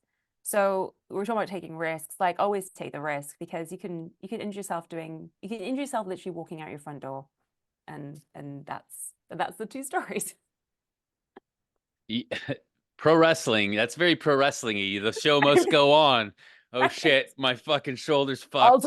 I Oh, guess add it to my character. I'll figure out a way to get through this performance and just because I'm not gonna stop right now. Oh, I resonate with that big time. All of us pro wrestlers have kind of been there where it's just like, oh shit, my knee. But yeah. I guess I gotta finish the Oh, match, find a way to finish the match, and just get through it. It's cool that kind of worked out though, right? Like you used right. the first experience you used to kind of like catapult yourself, right? You made lemonade out of lemons, Yeah. and then the second time you'd already been through it, and then the pandemic. What great timing for the Yeah. pandemic, right? It's just, yeah. Um, My mom's like, you're magical. I was like, yeah, yeah, it's manifest it. Like, it's like, all right, the whole world's on pause. yes. I guess what better time for it to happen? Yeah. And man, those pandemic unemployment checks were real nice, weren't they? Well, everyone was like, oh, pandemic is, and I thought, you know what? It was weirdly, as an artist, one of the best times because you were being paid and you could then spend time doing your art. I redesigned my website, I edited a bunch of video, I made my peacock tail, I started doing shows on virtual, which was great because I could reach more people. My teaching then went online, so I was able to reach people in all different types of countries. I started my speaker training. There was so much stuff I did because I then had the time and the finances to just do the thing I love doing and not worry about all other stuff. So I feel like pandemic catapulted my entire, like the first injury catapulted the show, and then the second injury because of pandemic catapulted the fact that, take time out from doing the thing you feel like you have to do and now figure out what you actually really, really want to do. And I think a lot of people did take that opportunity. I know a lot of people who kind of reinvented themselves during pandemic, and I think that's great. And I'm sad for people who didn't have a great pandemic experience. But I think it's also the type of person who something bad happens to you, and I like to go, okay, how can this story in like 2, 5, 10 years time be, and it happened for a reason? Because like I always want to go, okay, this is good, it happened. How can I make this be it happened for a reason rather than just it's a bad thing that happened to me? I think that's a really good way of kind of looking at the world. Life itself is it's not what happens to you, it's how you respond to what happens to you. And I had a very similar pandemic experience because as artists we're always grinding, right? Like talking about being Yeah. a feather in the wind, like we're grinding. We got to do some fucking gig, like some fucking regular job, or like I was doing Uber to Mm, make money during the pandemic. I was delivering food, which I was making really good money, but it was like I found out I could get unemployment, and I applied as an independent contractor like 3 months into the pandemic, and then they just gave me 12 grand. Boom, yeah. back unemployment. And then they're giving me 900 bucks every 2 weeks. And it was like, I had the exact same experience where it was like, oh shit, now I can just focus on things I want to do. Like I Yeah. started talking to strangers with my Yeah. pandemic money. Like, cause I had this idea, and it's about 8, 9 months into the pandemic. I got all this money. I invested a lot of it in Bitcoin, and Bitcoin shot through the roof. So I literally made more money during the pandemic than I fucking ever have in my whole life because I invested it wisely. And then I Yeah. did what I want to do. I made this podcast because I felt like the the world was very divided, right? You're divided on about Trump and about the vaccine and about it's just all this division, and we're stuck in these bubbles of the pandemic. And we're just kind of relying on the news to tell us the truth, which they didn't. And so I came up with this idea of the podcast to kind of like bridge the gap. Let's get people back together. It's okay to talk to each other, and that was all born from my pandemic money. So it was this huge like silver lining blessing that came out of my life. And like you said, it's like it was really how you responded to it. Some people just went into a shell, and probably still a lot of people still haven't come out of that pandemic Yeah. shell. It was very, and that was another thing about this podcast is really about mental health and like Mhm. healing and all this other stuff. And it was one of the things we focused on during that season one run that we had when we first initially started was mental health. And like because pandemic created this mental health apocalypse, and a lot of people have never really recovered from it. And so that's one of the things I like to highlight on this podcast is mental health, and like really giving people a platform to kind of explore themselves, tell their story about their life. And one of the things that was really rewarding for me in season 1 was like a lot of people just kind of like they're just a lot of people just average Joes. They're just doing there's regular people, and then they don't think their life's significant. And then we got them on the podcast talking about their life, telling their story, and I saw people just kind of come alive and just realize, holy shit, my life has meaning. And they expressed this to me after the podcast was over when I stopped recording, and they're like, man, that was like therapy, you know? And so that was really rewarding for me to be able to do that. And that's why I'm really happy to be back doing this shit again. When I did the speaker training, he was like, everybody's got a story. Like and it was so fascinating to hear everyone's stories. Like this is my journey, and this is what I'm, you know, it's like little TED Talks and stuff. And if someone's got a story and no one's listening to it, or they don't think it's valuable, then they never get to say it. I remember going on a date years ago, back in Newcastle, and I said to this guy, oh, so what do you do? He goes, oh, I don't want to talk about it. I was like, you do it every day from 9 to 5 and you don't want to talk about it? I was like, what do you do? He goes, oh, I sell these ice machines. I was like, oh, okay, well, tell me about ice machines then. He goes, it's not interesting. I was like, no, tell me what tell me. You're obviously an expert in it. It's the thing that you know, but. And then he got super into like the different types of ice makers, and this one's got a silencer to it. And I was like, yeah, tell me, because I'm interested in you being lit up. I might not care about ice machines. I might not be wanting to buy one, but like hearing you talk about what you do, like and he was just like, oh, I didn't think anyone, but people don't talk about their stories. They think, oh, I can't depress you. I can't bring you down. I'll sound like I'm whining. Like, yeah, but absolutely. It's so therapeutic to just, to tell your story and be heard by someone, which is what burlesque is. It's the fact that they're being seen by somebody and being seen for who they are. It's such a huge, huge deal. There's something else I wanted to say about that. Oh, yes. We did a virtual show that was for mental health, and we've been filming. What was great was I started filming burlesque acts that I could edit together. So burlesque acts that aren't even possible on live stage. So I love live theater, but also being able to edit stuff and film it on location and like have all that kind of stuff happen was so great. So we did this, we had musicians give us songs that either were about mental health or it helped them through a tough time, or were upbeat songs that were like to sort of bring up people's spirits. And then we, burlesque performers, would be inspired by that song and create a burlesque act for the song. And then we put on the show, and then all the proceeds went to NAMI, NAMIOC. And that was just so great to just be a bunch of artists doing all this beautiful like self-expression and yeah, you could easily get caught up with the news and Trump and blah, blah, blah. But if you just go, that's happening, I'm going to go focus on this over here and with these people and choose to have this in my life instead of this in my life. And that was, yeah, I'm glad I had that. It's amazing how little all of that shit really matters, right? Who the president is. I can tell you my life really hasn't changed much between Joe Biden and Donald Trump, or Barack Obama, George W. Bush, Bill Clinton. Like that shit, we like to believe that this puppet show that they're putting in front of us really matters, but it really fucking doesn't. And so many people have their whole identities tied into their political party or their religion or their, you know, nationality or whatever the fuck. The identity, like I said, the machine has given them. It's like, you're a Bible thumping Trumper, you know, and then they think that that's their identity. They think that that's them, and then they just sink into this cookie cutter identity, and then that's what is born, this idea that, oh, I'm not interesting, there's nothing interesting about me.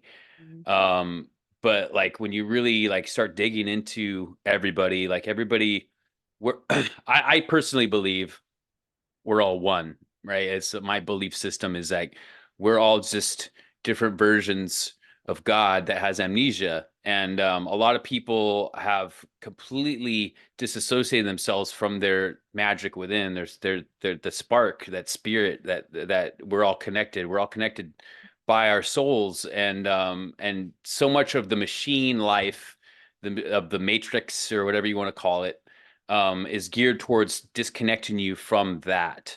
And that's one of the things I'm trying to explore with this podcast, is really just finding everyday people, you know, they don't necessarily have to be as interesting as you, Kat, right? Like they could just be a plumber or Yeah. whatever, and like and just tell me about plumbing. Tell me about We've the still got, like, the one thing that ties us together is we're all going through the human condition of being kicked off the cliff when we were born and having to go through parents and siblings and going to school and criticism, and like everyone's got a story of I had to go through some shit at some time. And just because if someone's shit was like my hamster died, and if someone's shit was my car exploded, if it affected you mentally and you cried over it and felt depression over it, a shit thing happened to you, and that's valid. Like, just because someone goes, oh, but Kat, your life's so more exciting, it's exciting. If you were excited because you went and got ice cream, that's your level of excitement. Let's celebrate that you're excited by that. Like, my thing doesn't diminish your thing. And the fact that we've sort of forgotten that we're all humans going through the same fucking shit. We all have to experience the life. We all have to experience people dying that we were in love with. We all have to experience that it's going to end at some point. Like, we're all going through it. So let's just go through it together and be nice to each other and just make it slightly easier.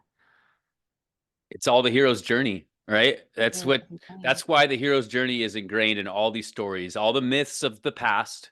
You know, the story of Christ is the hero's journey, right?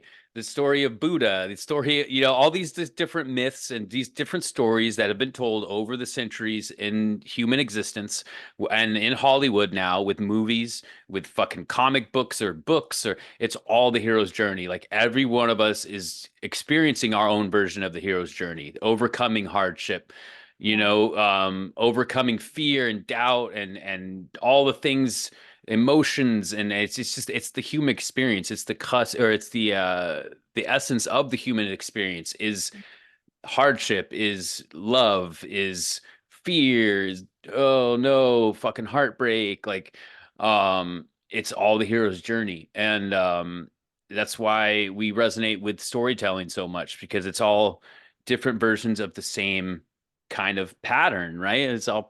Everything's circles. So I want to kick it to you, Kat, and turn you into the interviewer now. Do you have any questions for me? Oh my gosh. Ooh. What's the one thing from interviewing all of the strangers?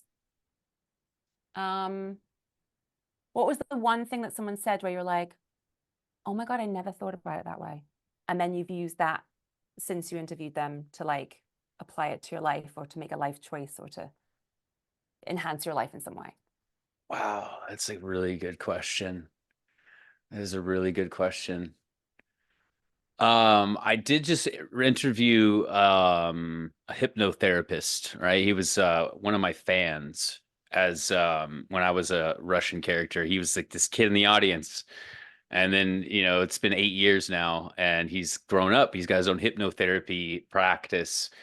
And just hearing him kind of break down like the psyche in a way of like how to break a habit, right? Like I've been trying to stop smoking cigarettes, or at least break down, like stop relying on it so much.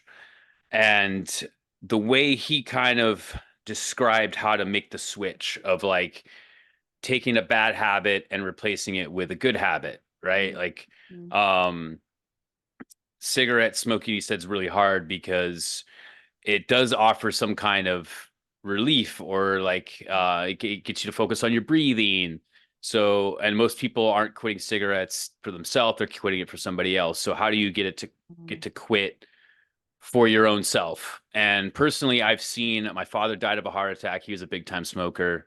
I watched my aunt deteriorate and die from lung cancer and from smoking. So he was like, you have to kind of find that negative, right? Associate the negative with the habit, right? And I obviously have this very close people to me passed away because of it. So it's about trying to make that switch of like, and finding that kind of self-love in a way, I think, to replace the habit with something more positive. And that's really what I've been trying to do. Like I haven't quit it completely, but I've been able to kind of whittle away my triggers Mm. and to really associate, okay, if I do this, if I smoke 10 cigarettes a day, then that's negative, right? And it really has helped me to, my body has kind of adopted this thing where it's like, it tells me, hey, dude, that's one too many, bro. Like, you Yeah. know, so it's like it's slowly conditioning myself to overcome the habitual nature of it.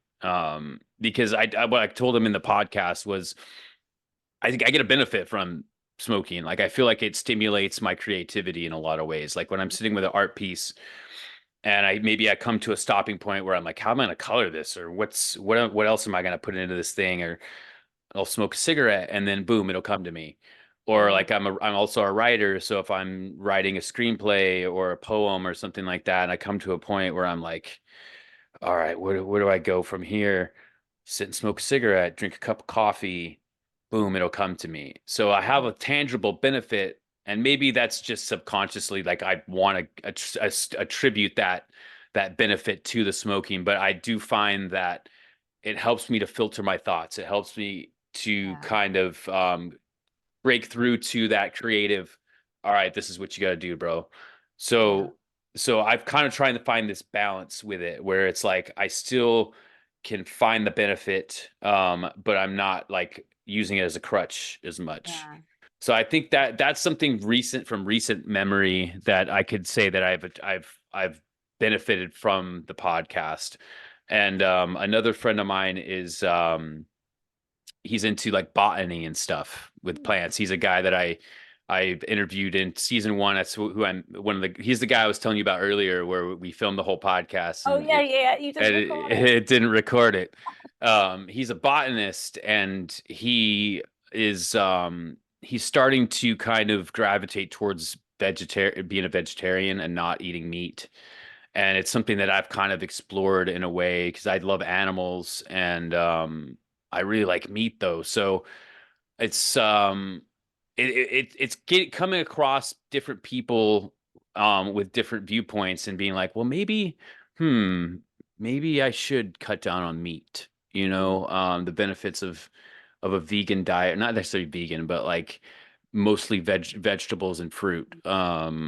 So it's little things like that, just like and I remember the first season we did this wasn't something that I applied to myself, but um just kind of it's just a benefit that I saw from like this is when I knew the podcast was like, all right, this is what I'm supposed to be doing, or this is it's proving the concept is I interviewed somebody who was like a rapper, right? And he was trying to make it as a rapper. He's like doing freestyles and stuff like that. And um he was kind of in a space where he was discouraged and I was kind of like basically kind of like what we were talking about earlier, like, you know, dude, like if it speaks to your soul, it speaks to your heart, like you just got to believe in it, take the risks, like don't give up on yourself, you know, and really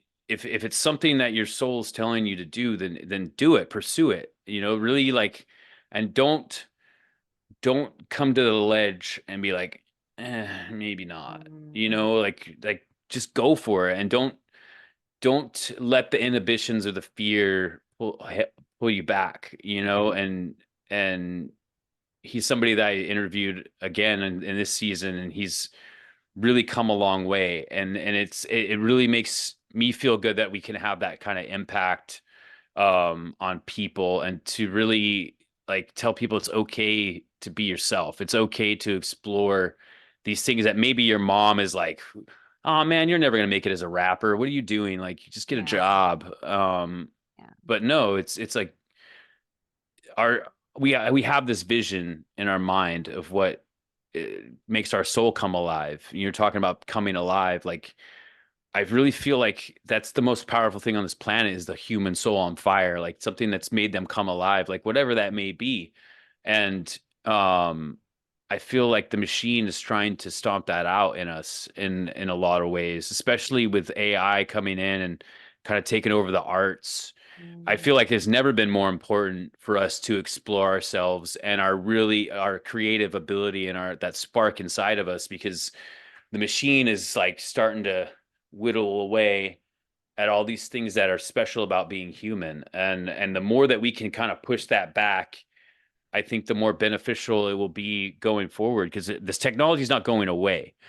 But if we can find a space where we can integrate it without it letting us take us over, I feel like that's where we're at in human history right now. Yeah. We're at this precipice. We're at this like culmination point where are we going to maintain our humanity, or are we going to allow this machine to take us over? Are we going to allow this machine life to come in and dictate our future? And it's like I feel like we're in this push and pull, and Mm. people like us need to kind of, this is what I feel compelled to do as an artist, is kind of take the reins and be like, look, like we're human and there's something special about that, and we can't lose that in pursuit of a easier life based on Yeah. technology. Technology, this thing itself is kind of stealing our brain in a lot Yeah. of ways, and I feel like it's important right now more than ever to really take a look at humanity and where we're at. And I feel like we could either go one way or the other, right? Like we could come into this golden age or renaissance of human experience if we can incorporate and kind of integrate technology without taking the path of, well, I'm just going to upload my consciousness and Yeah, live off. let it do it for me. I mean, it's useful. Like, say I'll use AI maybe to help me write some copy to give me some ideas, and then I'll write it myself. But let's use AI to do that kind of functional stuff. But writing a film script or or replacing actors, like maybe we don't need it for that. Like we still want human stories, and that's why I think it's great to then start looking more at. Well, maybe I don't want to go to see a film made by an AI. Maybe I want to go and see some live theater or some wrestling, or go into an art gallery and see some images that have been made or sculpted, created by an actual human, and start really noticing the value between the two of them, and using AI for the stuff that doesn't need the heart in it. And yeah, and still valuing the humanity of it. I had this conversation randomly at a guy at a restaurant. He's the owner of the restaurant, but we were talking about stuff like this with AI, where there's this pottery, this style of pottery in Japan, Mm. right? Where it's like this ancient like art form of creating this awesome thing that is all hand sculpted, right? And it's something that has lived on through generations, and now like the younger generations don't really want to adopt this because they have machines that can do it, right? And it's starting to whittle away at this ancient tradition and this like special like cultural thing. And now they've created an AI that can just make it. But the silver lining in that is that authentic creators, people that can actually still do this art form, it makes their stuff even more valuable, because this cookie cutter AI shit doesn't Yeah. have the humanity in it. And I think that's pretty universal across a lot of art forms, is like I was saying about my sacred geometry artwork earlier. Like, yeah, AI can create sacred geometry, but it's not going to tell you the story that my art's going to tell you, right? Like we can have a machine create some pottery, but it's not going to have the same impact and the energy. It's really the energy, right? That's the essence of life, is energy. Yeah. And technology doesn't have that authentic energy, that authentic vibration of a human being taking their hands and bringing something out of their mind into their hands and into reality, right? That's the magic of our create magic of creation, is like we have this ability to create something here Mhm. and then channel energy into our body to create something. There's something very magical and special about it, and you could tell the difference, Yeah. right? You could show me a piece of AI artwork, and I can appreciate, oh, that's pretty cool, Mhm. but you can tell when you look at these things that there's no soul in it. Yeah. There's no human soul in it. So the more that we can kind of recognize how special it is to be a human and Mhm. to be able to utilize the energy of the universe to create things. I think we're going to make the right choice. I'm optimistic. I'm optimistic that there's enough of us out here that recognize there's enough like storytelling art about the dangers of giving ourselves over to the machines, right? Like the Terminators and all these different stories that have been told that are kind of warning us, like, hey, don't go down that road. You know, maybe it's there to educate us that, hey, this choice is coming. We have to make this choice. Don't get that fucking microchip in your hand, and its convenience is not worth giving up our humanity. So I guess that's my overarching message. We're winding down here on part 3. I think we've reached a good place to call it a podcast. I think that was a podcast. Yeah, it was really good. It was really good. You're an awesome person, Kat. I'm glad we got to sit down here and have this conversation. Once again, all of the stuff, if you guys are interested in anything Kat's doing, burlesque, fire, all the stuff, Ariel, she teaches all of it. All the links are going to be down in the bio. So please reach out to her if you guys are interested. Go down to the description. All her contact info is going to be down there. And if you guys want a t-shirt, I've got this one's my latest that I got. This is the Lion of Judah, alchemisticapparel.com. Those links will also be down in the description. Pick up that. I also have my tarot deck available. And one more thing, I'm just creating shit. This is where I'm at. I just got this lightning bolt of creation. I'm just making stuff. Coloring books are now available with my art. You can color it in your own way. So that's all my stuff. That's all for today. Thank you so much, Kat, for being a part of Talking to Strangers. And the best thing about Talking to Strangers is now that the episode is over, we are no longer strangers. Yay! Ta-da! You're my people. All right, guys. Stay tuned for more episodes. Follow, like, share, subscribe to all of my stuff. All the links are below. And I'd like to have you back on. Yes. Oh my God, point. please. Absolutely. We'll see Definitely. if I have a transformation like the rapper guy. Absolutely. All right. Thanks so much. All right.